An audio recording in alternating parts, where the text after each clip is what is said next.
I'm August Black, and this is Certified Bad Example, where we take real parenting moments that make you pause and ask, who approved this? And I'm Jamil Mayers. We're not here to teach, we're here to talk about it. Different opinions, real perspectives, and what we do instead, preferably before somebody ends up grounded crying or in a group chat getting roasted. Because every situation is a choice. And some of y'all are choosing chaos.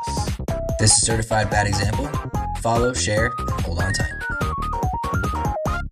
My friend, episode 1. This is Jamil Mayers, and this is Certified Bad Example. So, August, tell us why Certified Bad Example. What is that about? What is the idea, the genesis? Why are we naming our show that way? And why do we think we can make a podcast? So the idea behind Certified Bad Example was that we can learn from all different kinds of examples, but a lot of us, and as we get older, we talk about these really horrible examples that we learned that affected us long term, and I think that we can turn those on their head and look at those examples differently, and that's how I lead my life as a parent. Most importantly, is I like to look back at what didn't feel great as a kid and think how I could have done that differently, and choosing now to use that example, whether it's good or bad, as a groundwork to how I want to move forward and think about the impact of those moments.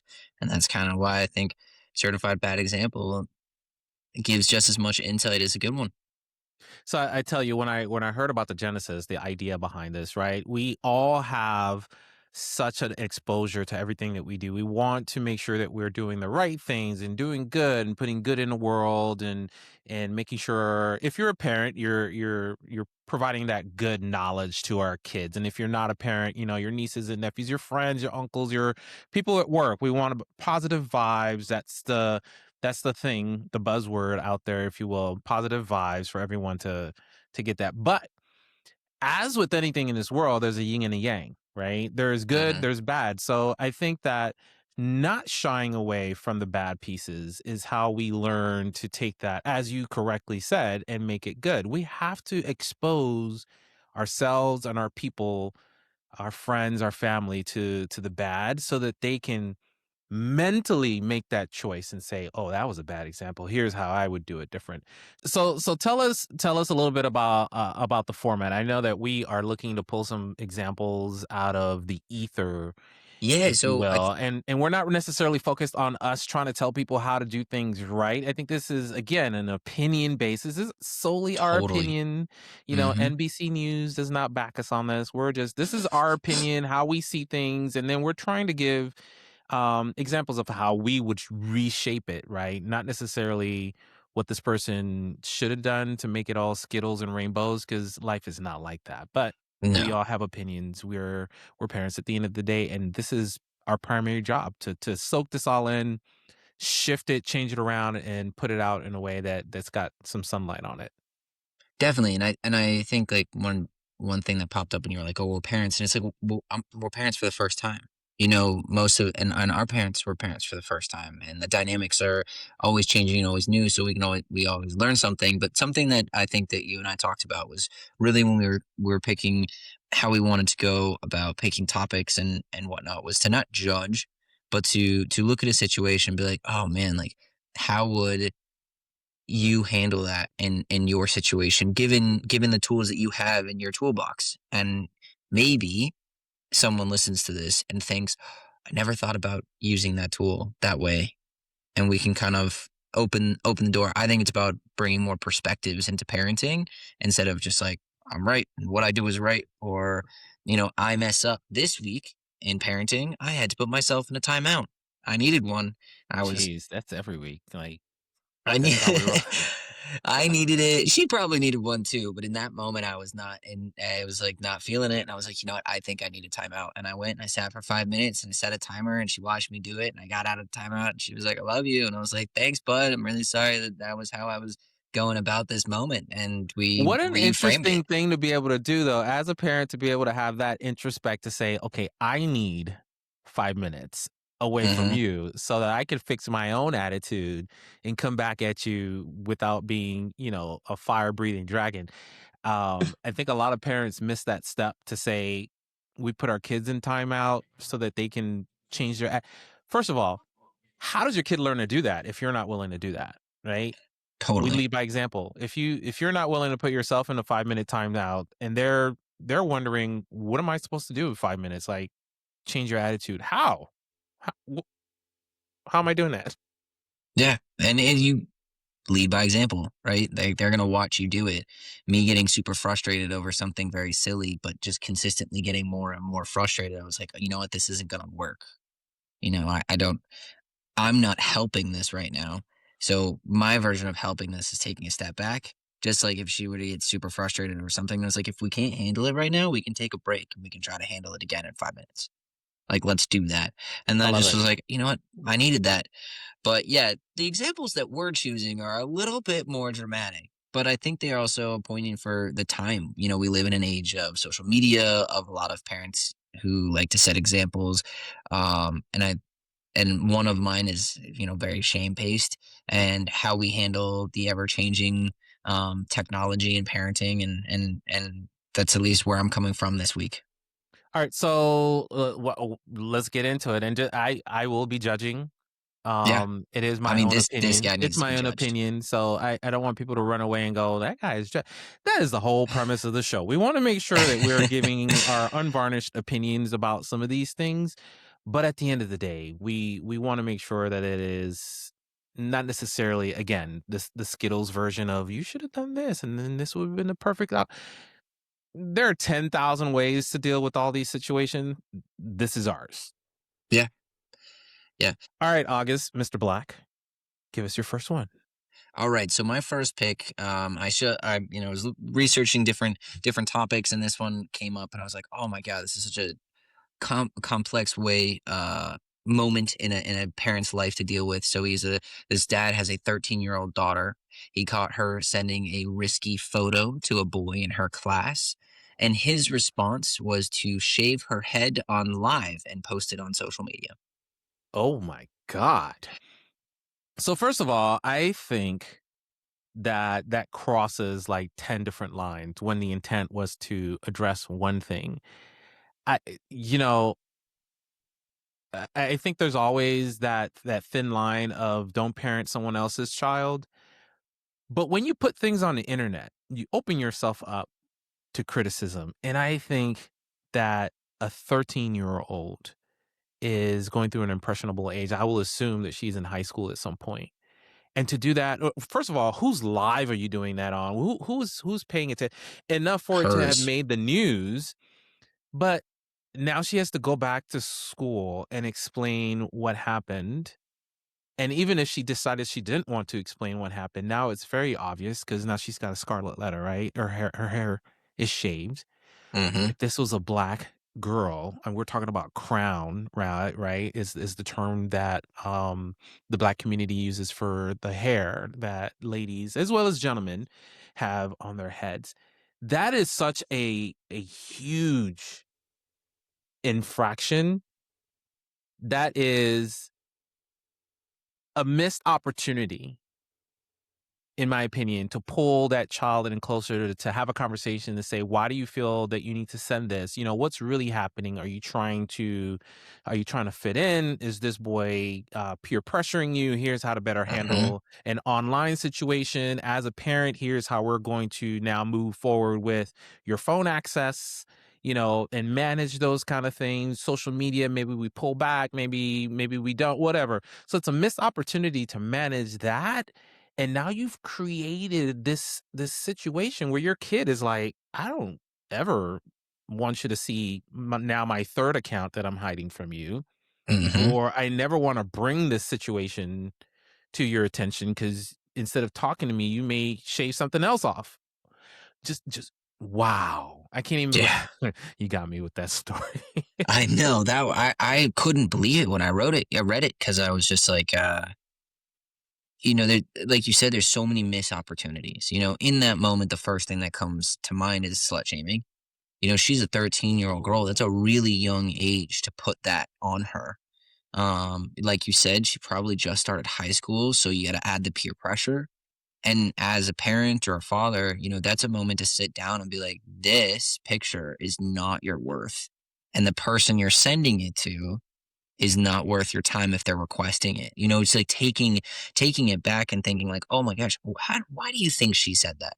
Maybe it was her idea, but at the end of the day, then that's a moment to be like, anything that you send or share is everlasting, Is online forever. forever, I was even going to go as forever. far as to say, why does has a dad never done this in his youth? Like, I'm sure he did. I'm sure there was that first time that he did that would have been akin to this first time that she's doing this, where like that was not something that his head didn't get shaved. He learned some. We are all learning First of all, we're all learning, adults and kids learning cell phones at the same time.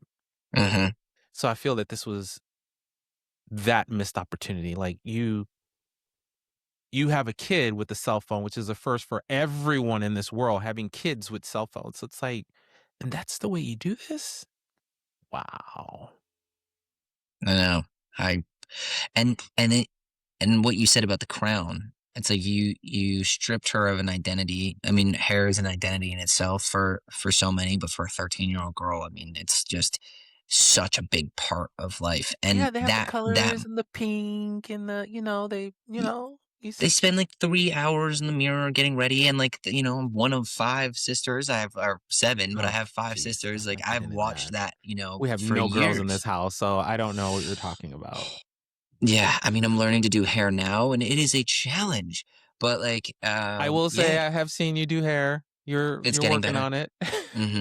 It's getting better. It's getting better. Thank you, YouTube, for the assist. Um, but yeah, it on so many levels, it felt like just a missed mark, and the end result was creating a lasting social media moment for this girl to most likely not live down until she leaves high school. Okay, so I think that's what you were saying earlier about things lasting forever, and it just clicked. It's like this is not just a one moment. You learned your lesson. Let's move on. It's gonna follow her for the rest of her life. God forbid she, graduates and someone's like, "Oh, I remember that video 4 years ago of you getting your head shaved because you were this nasty girl showing you." Hmm. Oh my God. Yeah. And to me, it felt like the dad feeling entitled to do that to his daughter because he had the right to shame her. And I was like, that A just lack of feels respect. so, yeah, lack of respect. And it's like, how is she supposed to respect herself if you're not teaching her the same thing? That was a good one. Wow. Okay. I Let's tell see you, if I can started off top strong. Whew. that. All right. Let me see if I can top that. um, Here is this one's kind of along the lines of pranking. So the parent behind the Dad of Five channel lost custody of his two children after posting an extreme prank video that drew major backlash over how the kids were treated. So think of any kind of prank associated with your kids. That is the news story coming out of this. Now, what do Okay. you think about the channels that kind of accent pranking their kids in order to get more views? I'm not a big fan of pranks in general. And I think that using a kid's genuine emotion as a way to bring in revenue for yourself is an interesting. So what if the kid's into it? Like, yeah, let's do it. What do you think that psyche comes from? I guess then it maybe depends on the age of the child. You have to kind of be old enough to make that choice. And then the pranks have to be. I mean, if they're funny and silly and no one's being harmed, then okay. But if you're crossing that boundary or that line to benefit yourself and it's not really helping your child but more hindering them, that's a tough one. But this sounds like it got to the point where these kids were traumatized. Yeah, that's the very high level of it. While we're talking here, I'll see if I can find what exactly one of the pranks as an example was. But I've seen a lot of these shows on YouTube where families have really built an empire around their kids. First of all, there's the what I think is an okay side of it, right? It's the whole Hmm. unboxing and the toy reviews and stuff like Yeah. that. That's nice and wholesome. However, I think there are some potential challenges there too, because what you're building up is, this is a business. You have a 8, 9, 10-year old that have grown up opening all these lavish toys that they get to use or keep or don't. I don't know. Some of them will say they'll donate. They don't keep them.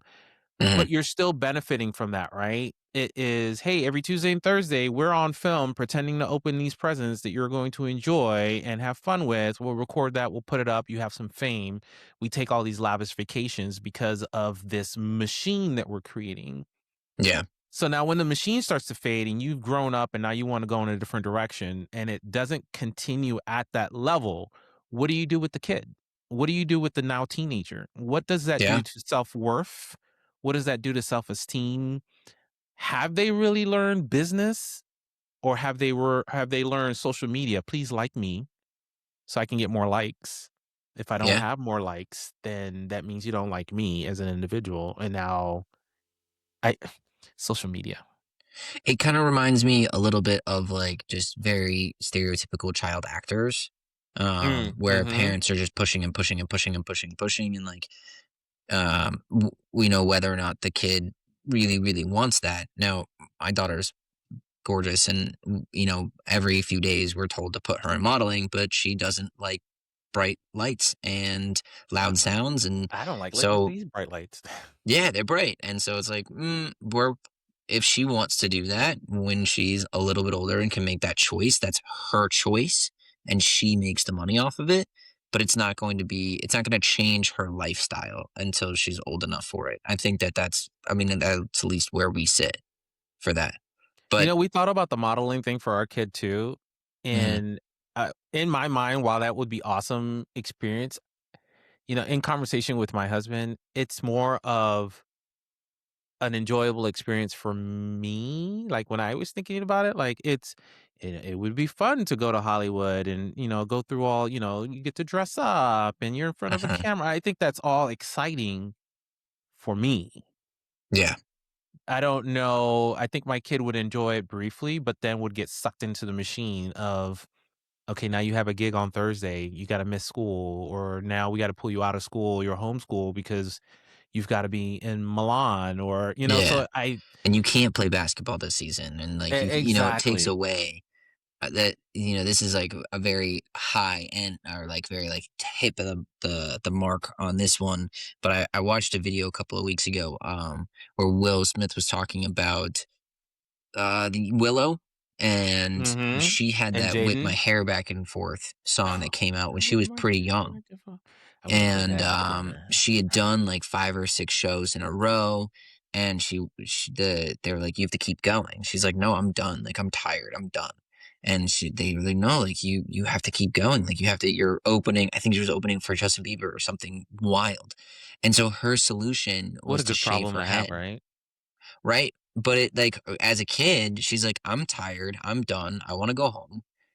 I'm trying to tell you these things." And so instead of, and her whole song is "I whip my hair back and forth." So her solution in that moment was that she walked into the bathroom, shaved her head, came out. It's like, I told you, I was done. Pretty Oh, sure is she's that still. why that happened? Mm-hmm.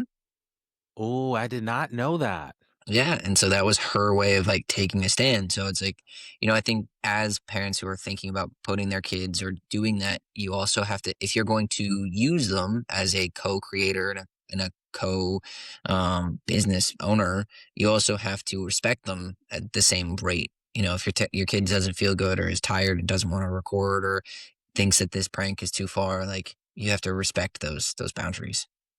Yeah, and I think you used the right word. If those parents are going to use them, right? Hmm. Because at no point do these kids really have an educated,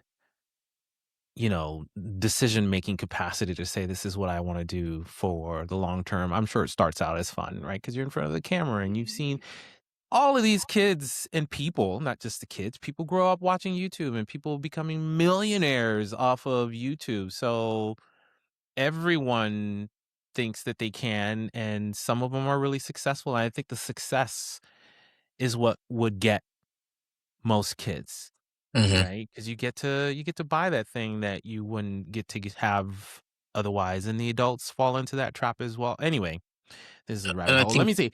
yeah, Go it's ahead. totally a rabbit hole. But like I do think that their parents' opinion of their success almost matters more than the success itself.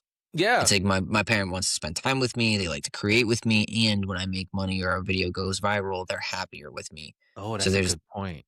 there's an aspect to that too. And then when that all goes away, how do you bounce back from that? All right. Before you go on to your other one, I think I found at least some follow up on this one. It says one of the most talked about pranks from Daddy of Five involves false accusations and emotional intimidation. Wow. They stage a scenario where the parents accuse one of the kids, often Cody, of making a mess or doing something wrong he didn't do. They'd yell, escalate the situation, and keep pushing even as the child became visibly upset, crying, and trying to defend himself. The reveal would come after the distress, framed as a prank. The backlash wasn't about the joke, it was about the prolonged emotional stress placed on the child for entertainment. Critics pointed out that this crossed from humor into psychological harm, especially since it was repeated content, not a one off moment. Yeah, no way. I mean that is psychological harm. I think kids have a hard time taking responsibility for the things that they do wrong sometimes, and like we have to teach them that like you messed up, just either clean up the mess or figure it out. And sometimes you have to push to get the truth. But if you're constantly pushing a child in a direction that they didn't do, but you're accusing them, that is gonna be something that they're gonna live with for a very long time. That's not gonna go away. Like, oh well, I was raised by parents who constantly accused me of doing horrible things around the house until I broke down and cried, and then they told me that they did it instead. Like, that's Just kidding. just kidding. It was me. But you can stop But crying imagine the now. trauma of your parent yelling at you about something, right? And when my Yeah. parents used to get upset at me, whether I was right, wrong, or indifferent, I felt some Mm-hmm. type of way. Oh, totally. Yeah, I mean, like I said, I'm one of seven. Like, sometimes someone broke something and, like, you got blamed for it, and you're like, I didn't do it. It was And, always like, you, they didn't obviously. care. It was They're always. like, oh, no, you did it. No one else is taking responsibility. You're the only one left. And it's like, okay, well, if you're not going to believe me, what's the point on using my words? Yeah, Yeah, and then you so never know when they're joking or not. So it's like, okay, do I play that's along? Is rough. this a joke or are they being serious? Like, where's the camera? Where's the camera? And if you Yeah, got to live exactly. your existence like that, like looking in the corner, like, where's the oh man, I can't. Like, reality show for kids. Anyway. Yeah, it's a reality show for kids. That All that right, would what's your next one? Okay, so my next one is it's a kind of a two-parter because I have two different feelings about it. So it's it the lost into a doom scroll, and I found this mom post a video of her child having a temper tantrum after losing his iPad. Mm. And he didn't lose it. He was just, it was removed from his possession. It was like, it's time to do something else. He had a full on breakdown and shattered the family TV in the living room. Um, and yeah, so that is the gist of the video, but it led me on a deeper rabbit hole that I want to talk after I hear your opinion on that. So controversial. Mhm. I think all of that is on the parent. Oh, totally. And the reason I say that is because we're growing up in a generation where iPads and cell phones become the pacifiers. They're the binkies of the world. And I think, there needs to be a concerted effort in saying, what am I doing? I'm not saying don't ever do it. I am saying be very intentional about what you're doing, right? If every time you go to dinner, you give your kid the iPad so that the adults can talk, that's a challenge because now your kid is not learning how to sit and hear and be respectful while other people are speaking or to interject or participate in a conversation that Hmm. may or may not include adults. Your kid's not learning how to be bored, right? Your kid's not learning that it's okay not to have the iPad up stitched into your fingers. If every time you're on a car ride, you're giving them the iPad, they're not understanding or learning how it is to count cars outside or look at the trees or see people walking by or notice really cool buildings. You know, Yep. if you're on a long road trip, that makes sense, right? Because Sure. then, Totally. right. But if you're just going down the street and it's going to take 15 minutes, but pull out the iPad, here you go. Every That time. Yeah. that's going to be a problem. So now when you have force fed your kids into an iPad situation all the time, I'm washing dishes, go watch the iPad. And now you want to pull them out of that to do what? To do nothing. They don't understand. That's a dopamine hit. That's psychological as well. So their reaction to that could be visceral. They're Yeah. kids. They're So kids. if he's going to take something and throw it at the TV, I guarantee you that's not the first time that kid has thrown something. No. And they from I completely agree. And like his response is based on his dependency for the device. He feels like he needs it. Like you took it away in a moment that like it altered his emotional state to the extent that he lashed out and shattered your TV screen in the kitchen, like or in your homeroom. Um, and I was kind of mystified by this. And then you do more deep research, and the amount of times that kids are having violent reactions to losing their video games or their iPads or their cell phones, it's getting worse because kids are, I mean, I know that I am on my phone too much, but they are addicted to the, like you said, the dopamine hits that they get from constant entertainment. And they're doing more research about the effects on like the imagination based on the amount of time that you've spent on a screen as a younger child, and how you really do need to push your kid to be a kid without technology because it really benefits them. But there's It's kind of hard to do. I get it. It's hard to do because of how quickly we've advanced in Mhm. technology.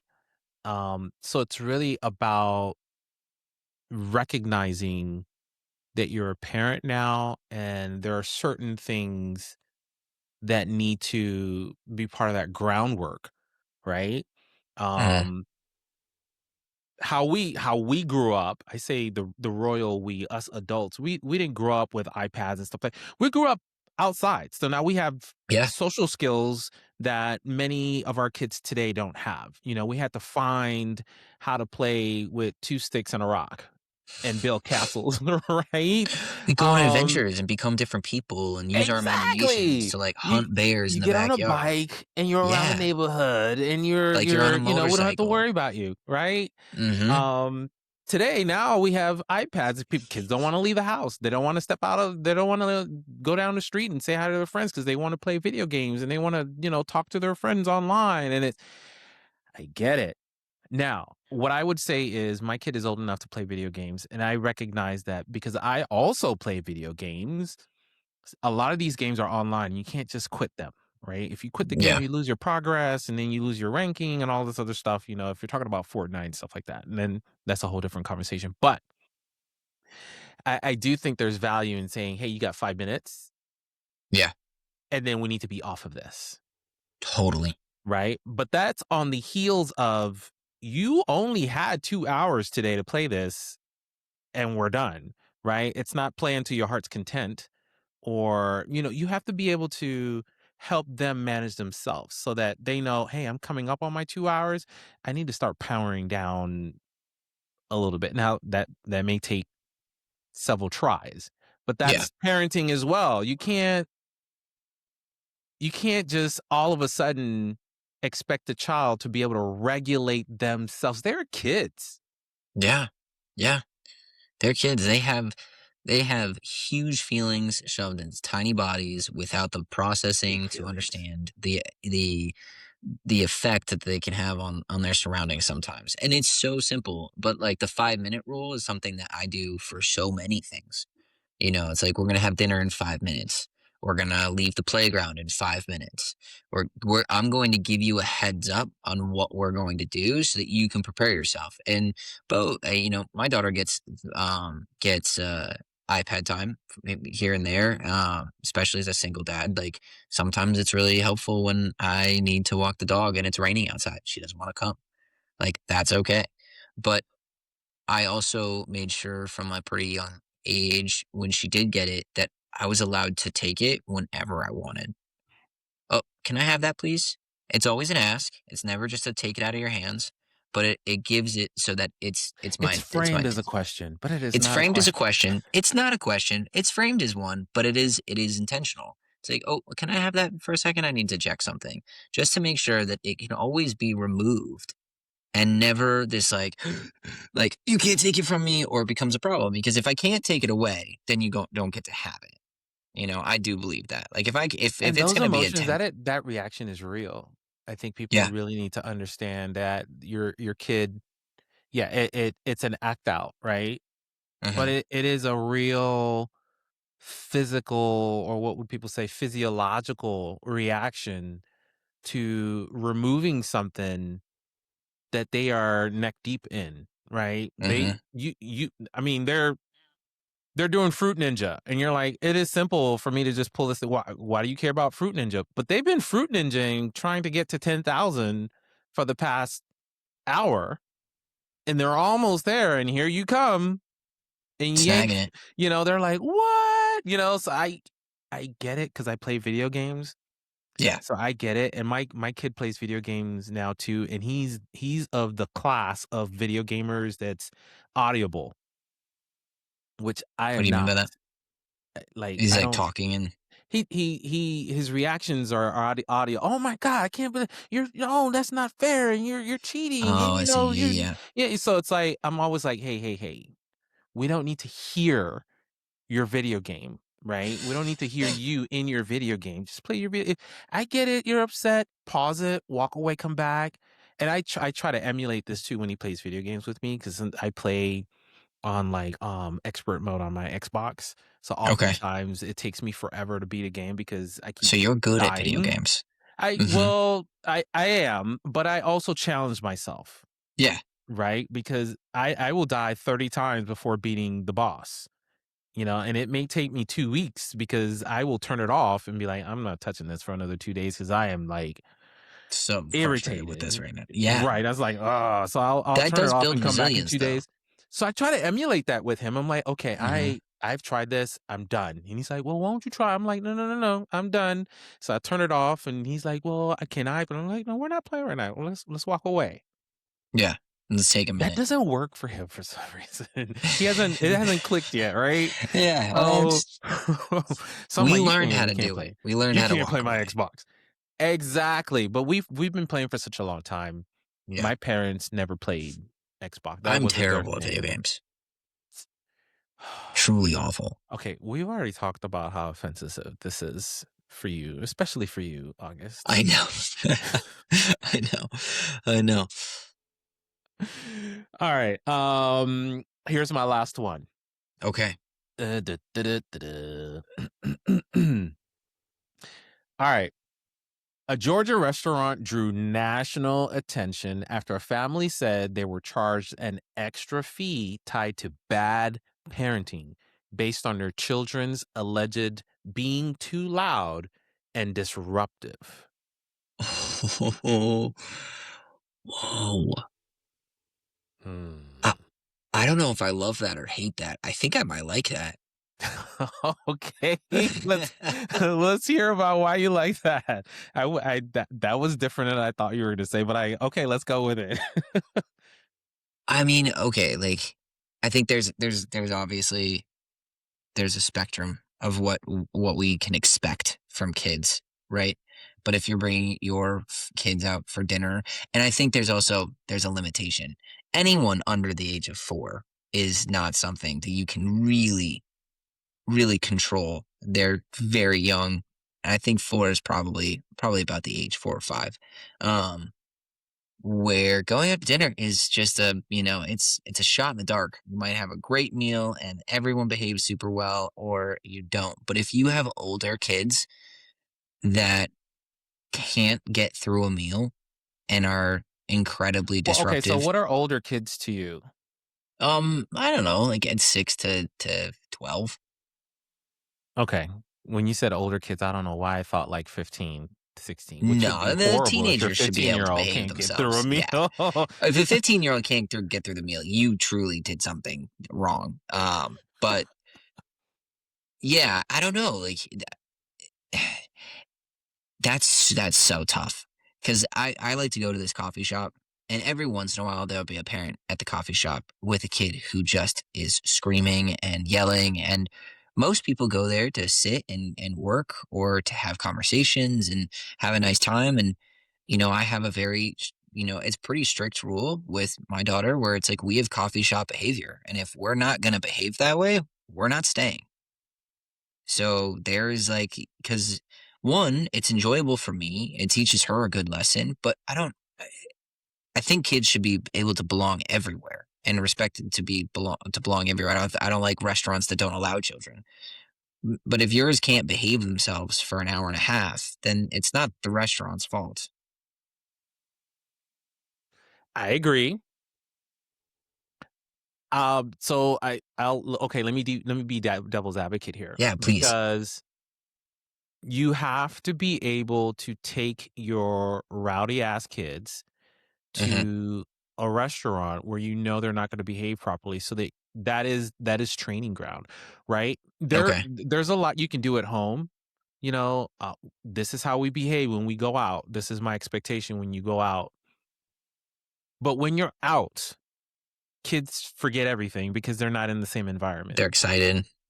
Hmm. Right. Oh, we're at the restaurant. I'm gonna have, my French fries and my chicken tenders, and I'm so excited about it. And then, oh, sorry, we don't serve that here. Oh, okay. So now I don't want anything else. Well, you had to now it's a tantrum, right? So now you have to take that take that moment to educate them and hey, this is how we behave here. Let's talk about alternatives.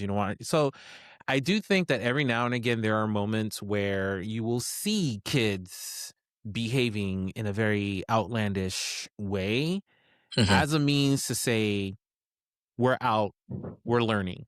Now, with that said, if that isn't being addressed by the parent, right? If it's just, Yeah. oh, they're behaving that way and we're eating and then this is just the way the kid is. So mm, now you're disturbing the peace.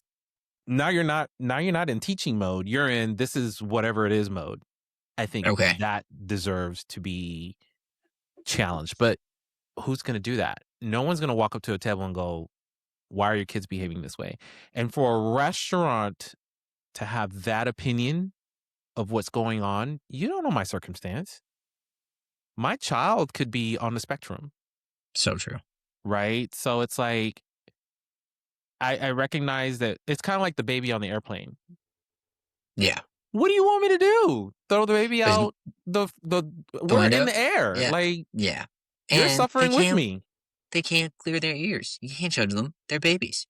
What are you That gonna do? that I like the perspective because one thing that came up was like the opportunity for failure and creating an opportunity for failure to show to give them a chance because that they need it to learn.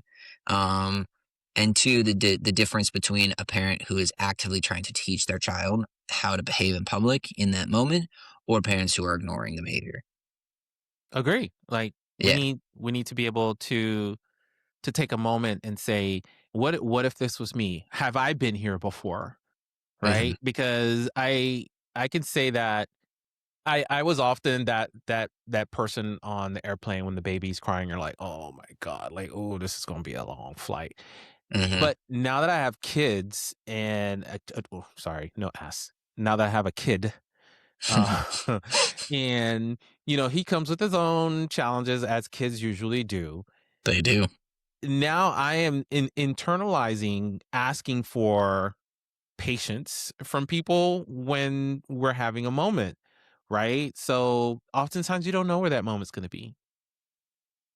Yeah, my last moment was in a Barnes and Noble, and we walked out, and people were looking at me like I was kidnapping her, and I was like, "You can try to take her from me if you want, but this is how this is being handled. This I've is seen that a few times. People, "Ah!" People dragging their kids is like, listen, Weird. you need to Leaving. leave This that is not person working. alone. They're Yeah. having a hard time.